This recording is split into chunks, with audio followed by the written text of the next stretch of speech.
They laughed while throwing Coca-Cola on an elderly couple, unaware their son was a Navy SEAL. The summer sun blazed mercilessly over the small town of Meadowbrook, Texas, casting long shadows across the worn pavement of Miller's Corner Store. It was the kind of afternoon where the heat shimmered off the asphalt, and most sensible folks sought refuge in air-conditioned comfort. But for Robert and Margaret Chen, both in their late 70s, grocery shopping couldn't wait. They had learned long ago that life didn't pause for discomfort. Robert carefully guided their old sedan into a parking spot, his weathered hands steady on the wheel.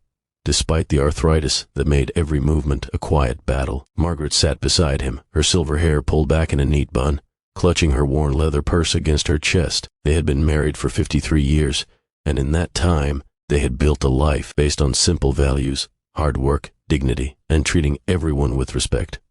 "Do we need milk, dear?" Robert asked, pulling out the crumpled shopping list from his shirt pocket. "Yes, and don't forget your blood pressure medication," Margaret reminded him gently, patting his arm with affection that had only deepened with decades. As they stepped out of their car, neither noticed the group of teenagers loitering near the store entrance. 5 young men, probably no older than 18 or 19, leaned against the brick wall, their laughter too loud, their energy chaotic and undirected. Empty soda cans littered the ground around their feet, and the smell of cigarette smoke hung in the still air. "Look at these old-timers," one of them sneered, his voice carrying across the parking lot. His name was Tyler, a high school dropout with a chip on his shoulder the size of Texas.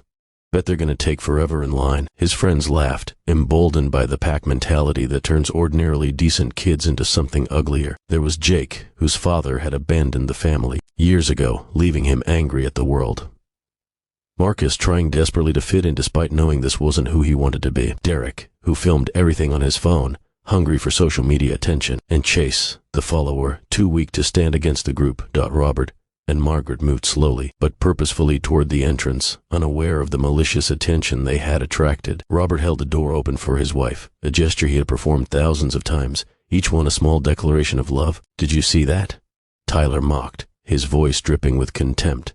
"What a couple of dinosaurs. Probably don't even know how to use a cell phone." The elderly couple disappeared inside the store, and for a moment, it seemed the teenagers might lose interest. But Tyler's cruelty had momentum now, and his friends were too cowardly to pump the brakes. 20 minutes later, Robert and Margaret emerged, each carrying 2 plastic bags filled with their weekly necessities. Margaret had picked up some butterscotch candies, Robert's favorite. Even though the doctor said he should watch his sugar, Robert had remembered her favorite tea, the expensive one she pretended she didn't want but always drank with such pleasure.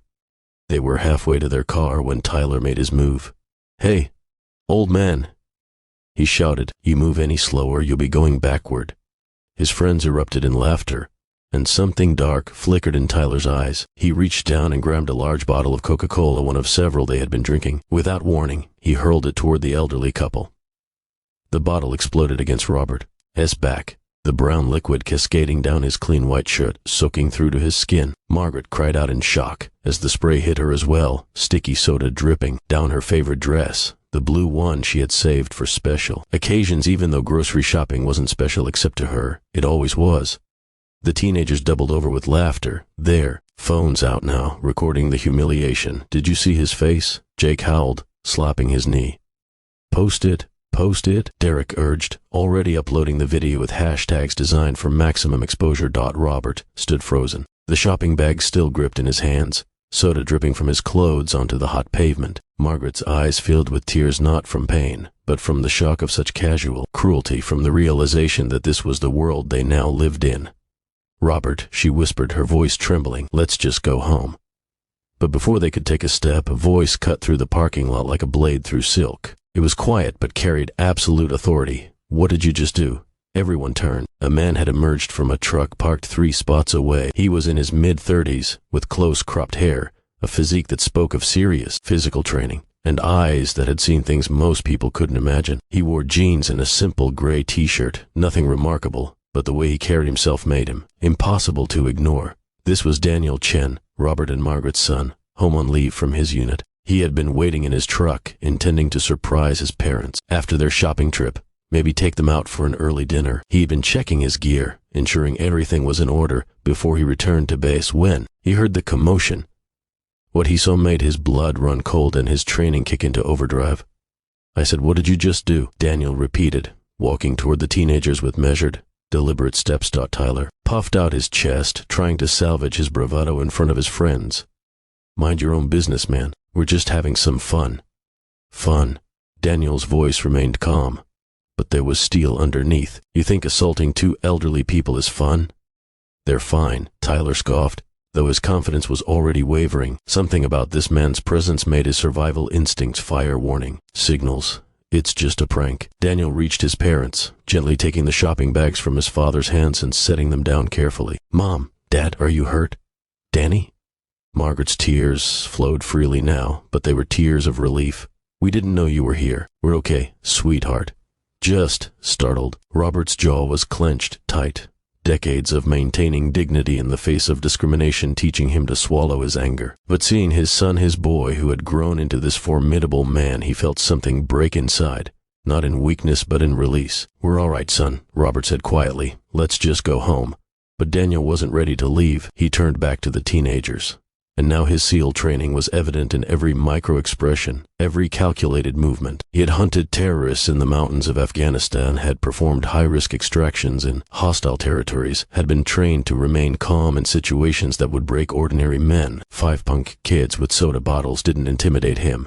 But what they had done to his parents that ignited something deeper than training. It touched his core values, the ones his parents had instilled in him. Respect, honor, protection of the vulnerable. You 5 have a choice right now, Daniel said, his voice carrying across the parking lot. Several other shoppers had stopped to watch, phones out, recording this new development. You can apologize sincerely to my parents, clean them up, replace their clothes, and learn something today, or this can go a very different direction. Tyler laughed, but it was hollow. Oh yeah, what are you gonna do? You want to fight 5 of us?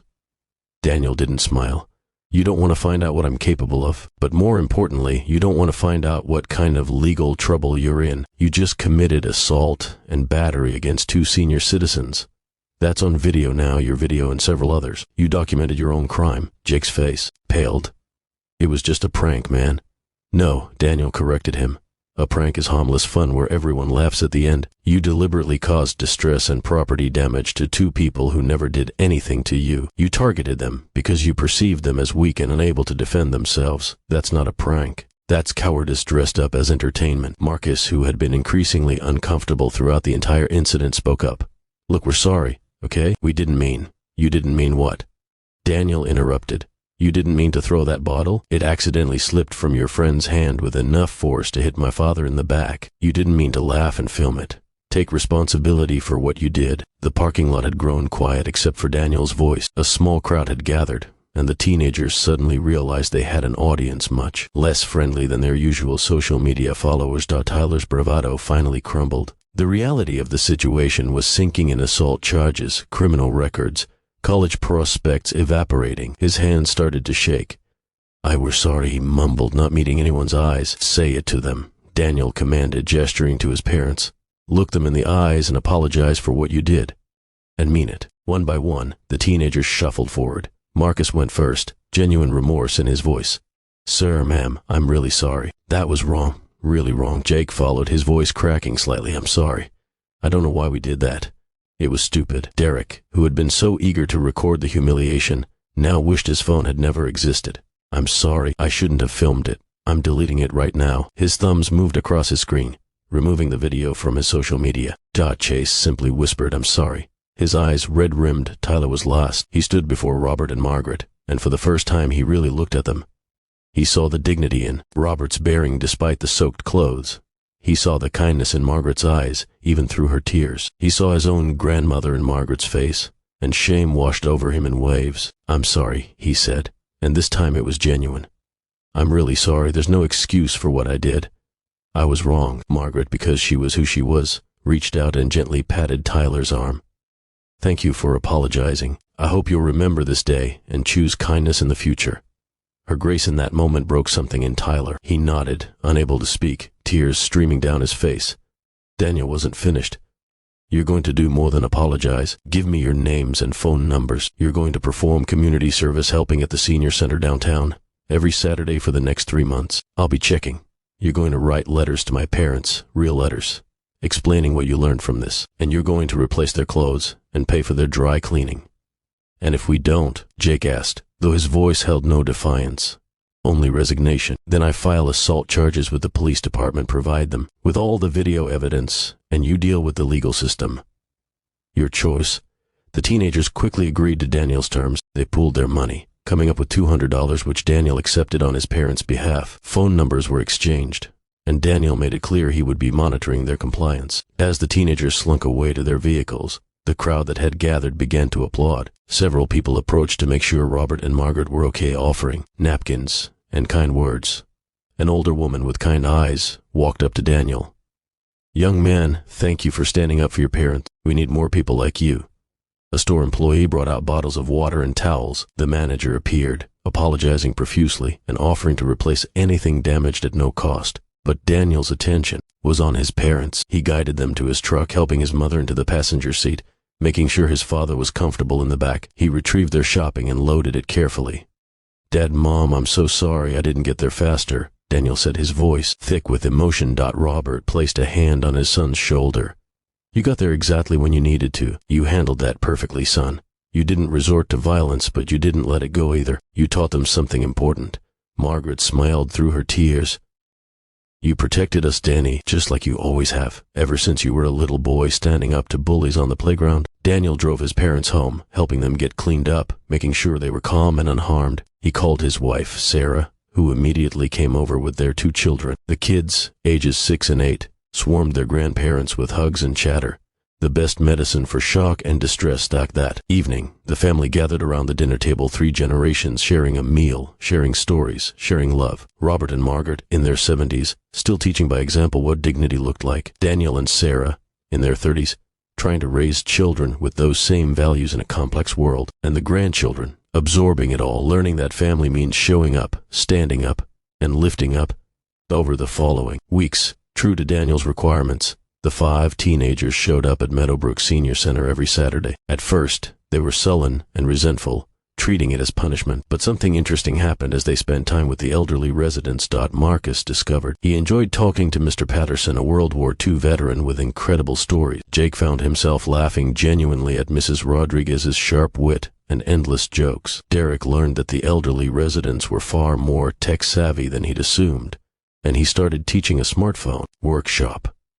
Chase found peace in the simple act of reading to residents with vision problems, and Tyler formed an unexpected friendship with a Korean War veteran named George, who had also made serious mistakes as a young man and turned his life around. The letters they wrote to Robert and Margaret evolved from rote apologies to genuine reflections on character, choices, and consequences. Margaret kept every one of them in a folder, reading them when she needed to remember that people could change. 3 months after the incident, the teenagers completed their community service requirement, but something remarkable happened. 4 of them asked if they could continue volunteering. Marcus, Jake, Derek, and Chase had found something meaningful in service to others. Tyler asked if he could as well, but with one condition: he wanted Robert and Margaret's permission first. Daniel arranged a meeting at his parents' home. Tyler arrived nervous, holding a small potted plant Margaret had mentioned once during his community service that she loved gardenias, and he remembered.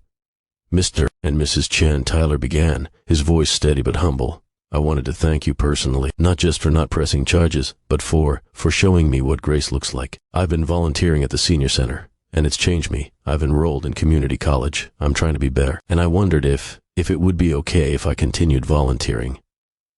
Not because I have to, but because I want to." Robert studied the young man before him. He saw sincerity, growth, transformation.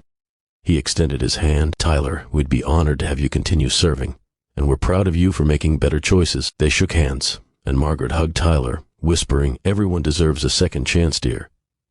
Make it count." Tyler did make it count. He became a regular at the senior center, eventually becoming a paid coordinator after he graduated from community college with a degree in social work. He specialized in youth intervention programs, using his own story to reach troubled teenagers, showing them there was a path from making mistakes to making amends.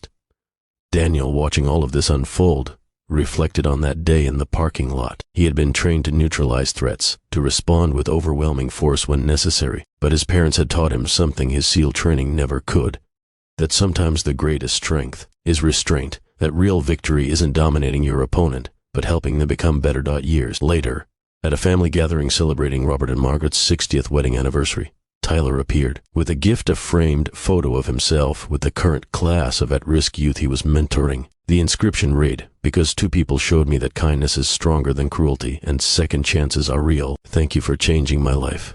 Margaret cried, of course. She always cried at beautiful moments.